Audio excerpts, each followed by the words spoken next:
Hello guys. मैं हूं आपकी एजुकेटर माया खिच्ची और मैं लेके आई हूं आपके लिए BSc first year cell biology का एक बहुत ही इम्पोर्टेंट टॉपिक, गोल्जी बॉडी। अगर हम गोल्जी कॉम्प्लेक्स गोल्जी ऑपरेटर्स की बात करें तो इसके अंतर्गत अपने अभी तक गोल्जी बॉडी के सभी फंक्शंस के बारे में पढ़ लिया था। गोल्जी की हिस्ट्री गोल्जी बॉडी की हिस्ट्री के बारे में पता किया और उसके अल्ट्रा संरचना है वो भी अभी तक हमने पढ़ ली है।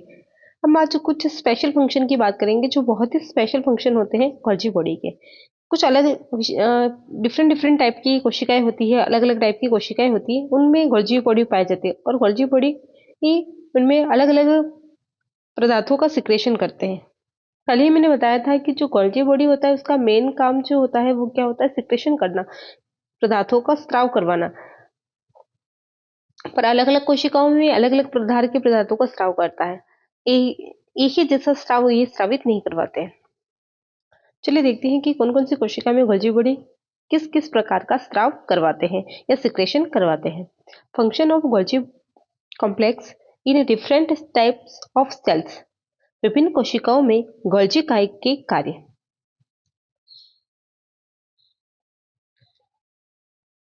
यहाँ पर सेल टाइप और इधर गोल्जी फंक्शंस की बात की है कि इस टाइप के सेल्स में गोल्जी बॉडी प्रेजेंट होंगे तो इस तरह का फंक्शन देखने को मिलेगा। Exocrine cell of pancreas, secretion of zymogen. Exocrine cell of pancreas, अग्नाशय की एक्सोक्राइन कोशिकाओं में गोल्जी बॉडी जो होता है वो जाइमोजन का सिक्रेशन करवाता है। जाइमोजन ग्रेन्यूल का सिक्रेशन गोल्जी बॉडी का इंपॉर्टेंट फंक्शन भी है, वो हमने कल पढ़ा था। वैसे ही ये अगर है ना पेनक्रियास अग्नाशय की एक्सोक्राइन कोशिकाओं में पाया जाता है गोल्जी बॉडी, तब वो जाइमोजन का सिक्रेशन करवाता है। Goblet cell of intestinal mucosa, आंतरिक म्यूकोसा की गॉबलेट कोशिकाओं में secretion of mucus and zymogen, zymogen और म्यूकस का स्राव करवाता है। गोल्जी बॉडी अगर आंतरिक म्यूकोसा की गॉबलेट कोशिकाओं में पाया जाता है तब वह म्यूकस व जाइमोजन का सिक्रेशन करवाएगा। फिर हम बात करते हैं Paneth cell of intestine, secretion of protein. अगर गोल्जी बॉडी इंटेस्टाइन की पेनेथ कोशिकाओं के अंदर पाया जाता है तो वह प्रोटीन का सिक्रेशन करवाएगा। फिर बात करते हैं ब्रूनर ग्लैंड सेल्स। अगर ब्रूनर ग्लैंड सेल्स में सिक्रेशन ऑफ म्यूकोपॉलीसेक्राइड, अगर Golgi body Brunner gland cells के अंदर पाया जाता है तो वो म्यूकोपेप्टाइड का सिक्रेशन करवाएगा। हिपैटिक सेल्स जो कि हमारे लीवर में पाई जाती है, secretion of lipid. Hepatic sales के अंदर अगर गोल्जी बॉडी पाया जाता है तो वह लिपिड का स्राव करवाता है। Follicle cells of thyroid gland, secretion of pre thyroglobulin. अगर ये जो थायराइड ग्लैंड होती है, इस थायराइड ग्लैंड के अंदर कुछ सेल्स पाई जाती है जिनका नाम होता है फोलिकल सेल्स। ये जो फोलिकल सेल्स होती है, फोलिकल कोशिकाएं होती है, इसके अंदर गोल्जी बॉडी जो होता है वो प्री थायरोग्लोबिन का स्राव करवाता है, जिससे आगे चलकर थायरोग्लोबिन का निर्माण होता है। थायरोग्लोबुलिन का निर्माण होता है जो कि थायराइड ग्रंथि का हार्मोन होता है। उसके बाद बात करते हैं कि प्लाज्मा सेल्स ऑफ ब्लड, रुधिर की प्लाज्मा कोशिकाओं से गोल्जी बॉडी जो होता है वो ग्लोबुलिन का स्राव करवाता है, इम्यूनोग्लोबुलिन का स्राव करवाता है। Cells of mammary gland, secretion of milk protein. अगर हम बात करें कि मेमरी ग्लैंड जो होती है, दुग्ध ग्रंथियों की कोशिकाओं से गोल्जी बॉडी जो होता है वह मिल्क प्रोटीन का स्राव करवाता है, दुग्ध प्रोटीन का स्राव करवाता है, जैसे कि कैसिन है, इन सारे प्रोटीन का स्राव करवाता है। फिर आते हैं प्लांट सेल्स। प्लांट सेल्स के अंदर जो गोल्जी बॉडी होता है वो दो चीजों का स्राव करवाता है, एक तो पैक्टिन का स्राव करवाता है और एक सेल्यूलोज का स्राव करवाता है।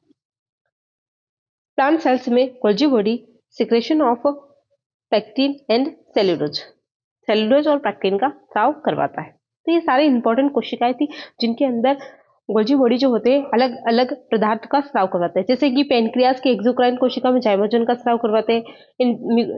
इंटेस्टाइनल की जो ग्लोबुलर सेल्स होती है उसमें म्यूकस और जाइमोजन का स्राव करवाते हैं। इंटेस्टाइन की जो पेनेट कोशिकाएं होती है उसमें प्रोटीन का स्राव करते हैं। बर्नर ग्लैंड सेल्स में लिपोपॉलीपेप्टाइड का स्राव करवाते हैं। हेपेटिक सेल्स के अंदर लिपिड का स्राव करवाते हैं। फॉलिकल सेल्स थायराइड ग्रंथि की जो होती है उसके अंदर प्री थायरोग्लोबुलिन का स्राव करवाते हैं। प्लाज्मा सेल जो कि रुधिर की जो प्लाज्मा सेल्स होती है उसमें इम्यूनोग्लोबिन का स्राव करवाते हैं। मेमरी ग्लैंड दुग्ध ग्रंथियों के अंदर दुग्ध ग्रंथियों की कोशिकाओं से ये मिल्क प्रोटीन का स्राव करवाते हैं और प्लांट सेल्स के अंदर पैक्टिन और सेलुलोज का स्राव करवाते हैं।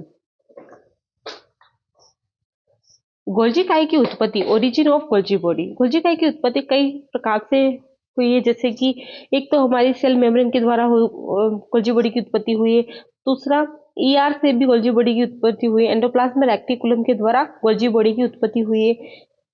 न्यूक्लियस से गोल्जी बॉडी की उत्पत्ति हुई है। केंद्रक से भी गोल्जी बॉडी की उत्पत्ति हुई है। न्यूक्लियस की झिल्ली से एक एन्यूलेटेड लेमिली का निर्माण होता है और एन्यूलेटेड लेमिली से भी गोल्जी बॉडी की उत्पत्ति हुई है। तो ये 4 प्रकार से गोल्जी बॉडी की उत्पत्ति होती है। चलिए देखते हैं नोट्स में कि किस किस प्रकार से गोल्जी बॉडी की उत्पत्ति होती है। सबसे पहले हम डायग्राम में समझते हैं कि जैसे कि ये क्या है, सेल मेम्ब्रेन, या फिर इसी को हम क्या कह सकते हैं, प्लाज्मा मेम्ब्रेन। प्लाज्मा मेम्ब्रेन के अंदर फेगोसाइटोसिस की क्रिया होती है या फिर पिनोसाइटोसिस की क्रिया पाई जाती है।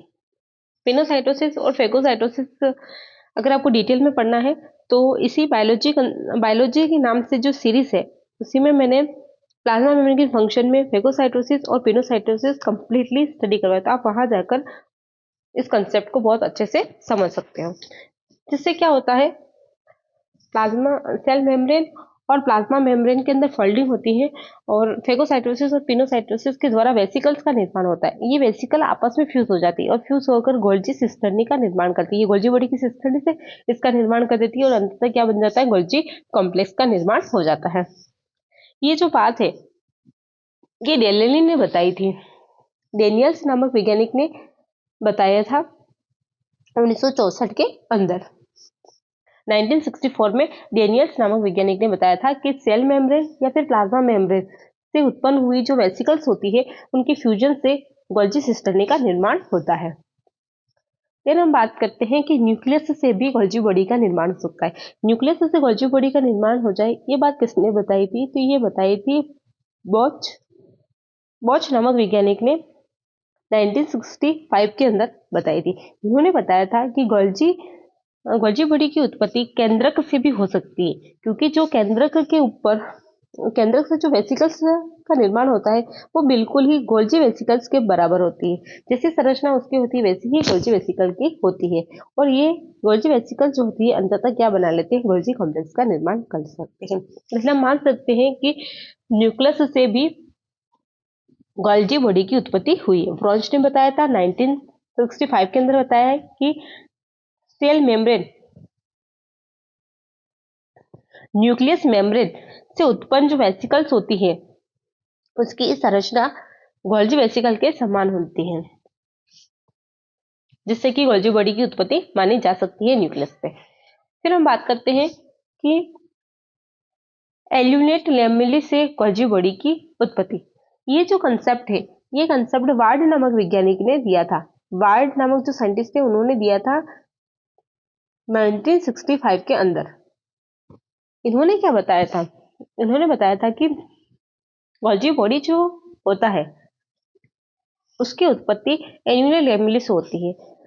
न्यूक्लियस से एल्यूमिनेट लेमिली का निर्माण होता है। न्यूक्लियर इन्वॉल्वमेंट जो होता है, न्यूक्लियर आवरण जो होता है उनसे एल्यूमिनेट लेमिली का निर्माण होता है और ये एल्यूमिनेट लेमिली जो होती है आपस में जुड़कर गोल्जी सिस्टर्नी का निर्माण कर देती है। इसके ऊपर जो राइबोसोम जो होते हैं वो रिमूव हो जाते हैं। पहले एसीआर बन जाता है, उसके बाद क्या बन जाती है, गोल्जी सिस्टर्नी का निर्माण हो जाता है। फिर हम बात करते हैं कि एंडोप्लाज्म रेक्टिकुलम से गोल्जी बॉडी की उत्पत्ति। एंडोप्लाज्म रेक्टिकुलम जो होता है उसमें दो प्रकार की होती है, एक तो होती है RER और एक होती है SER। RER जो होती है उसके ऊपर राइबोसोम प्रेजेंट होते हैं। ये जो राइबोसोम अगर रिमूव हो जाए और फिर ये RER SER में बदल जाती है और SER से क्या हो जाती है, गोल्जी बॉडी की उत्पत्ति हो जाती है। ये जो कंसेप्ट है एंडोप्लाज्म रेक्टिकुलम से गोल्जी बॉडी के निर्माण का, ये कंसेप्ट दो साइंटिस्ट ने दिया था, एक तो बीम और इनके साथ में थे केसल। इन दोनों साइंटिस्ट ने 1968 के अंदर ये कंसेप्ट दिया कि गोल्जी बॉडी की उत्पत्ति जो होती है एंडोप्लाज्म रेक्टिकुलम से होती है। इन्होंने बताया कि एंडोप्लाज्म रेक्टिकुल, जैसे कि रफ एंडोप्लाज्म रेक्टिकुलम के ऊपर से राइबोसोम हट जाएंगे तो वो किस में बदल जाएगी, स्मूथ एंडोप्लाज्म रेक्टिकुलम के अंदर कन्वर्ट हो जाएगी और ये स्मूथ एंडोप्लाज्म रेक्टिकुलम आगे जाकर गोल्जी सिस्टर्नी में कन्वर्ट हो जाएगी। इस तरह से गोल्जी बॉडी की उत्पत्ति हो जाएगी।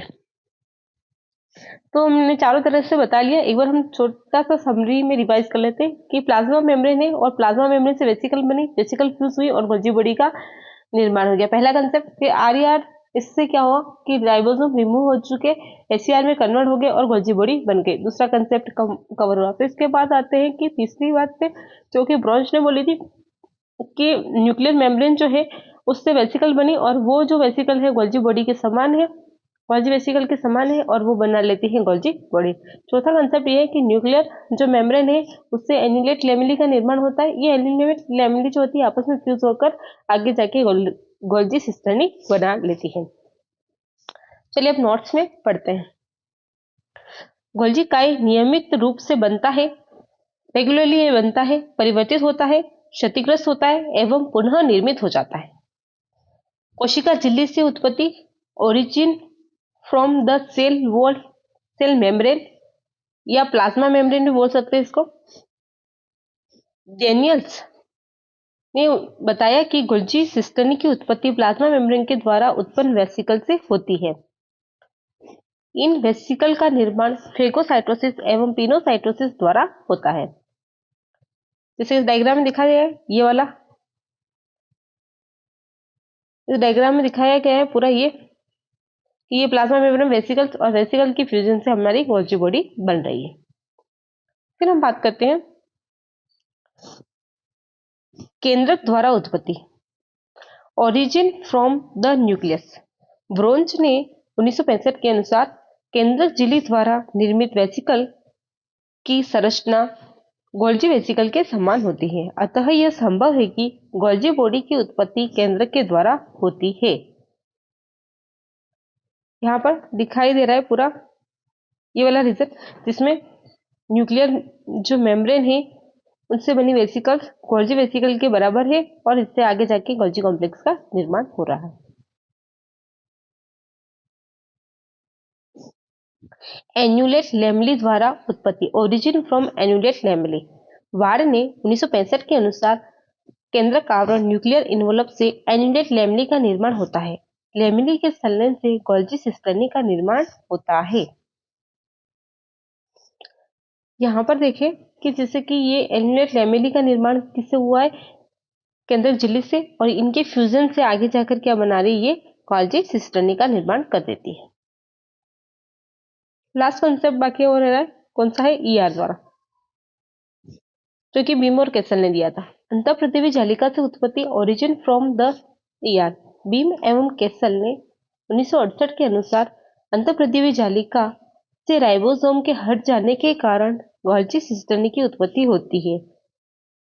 रफ एंडोप्लाज्म रेक्टिकुलम RER का रूपांतरण SER स्मूथ एंडोप्लाज्म रेक्टिकुलम में होता है।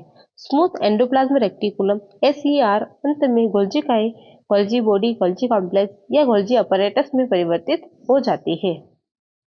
इसको हम डायग्राम में देख लेते हैं एक बार और कि देखो ये RER है, इससे क्या हो रहा है, यहाँ पर ये जो राइबोसोम है वो रिमूव हो जाते हैं और राइबोसोम के हटने से SER का निर्माण होता है और इस SER से क्या बनते हैं, गोल्जी कॉम्प्लेक्स का निर्माण हो जाता है। अगर हम बात करते हैं कि हमारे ये जो कोशिका है, ये जो हमारे सेल्स है, इस सेल के अंदर हमें इस गोल्जी बॉडी को बनाए रखना है, गोल्जी बॉडी को बनाए रखना है। तो गोल्जी बॉडी को बनाए रखने के लिए क्या करना पड़ेगा,